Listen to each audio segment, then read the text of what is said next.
আমি খরচ করেছি $1,000,000 স্ক্র্যাচ অফ টিকিটের ওপরে। পিছিয়ে এসো, আমি মজা করছি না। আমি এতই কিনেছি যে সেগুলোকে ডাম ট্রাকে করে ডেলিভারি করতে হলো। আমি কিনতে পারতাম ডজন কয়েক কার, অনেকগুলো বাড়ি আর অনেকগুলো অন্য জিনিসও, কিন্তু আমি কিনেছি $1,000,000 স্ক্র্যাচ অফ টিকিটস। এগুলো এইরকম ভাবে কাজ করে, টিকিট ওঠাও, স্ক্যান করো আর বুম, এই $50 টিকিটে আমি জিতলাম $200। তাহলে এই হিসাবে আমি পেয়ে গেলাম $150 লাভ।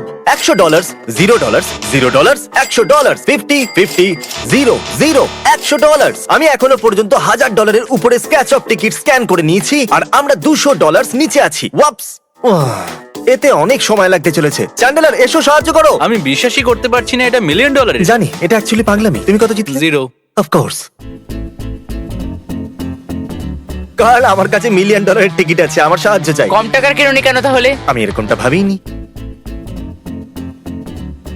তাহলে $10,000 টিকিট স্ক্যান করার পর আমরা পেয়েছি $7,900।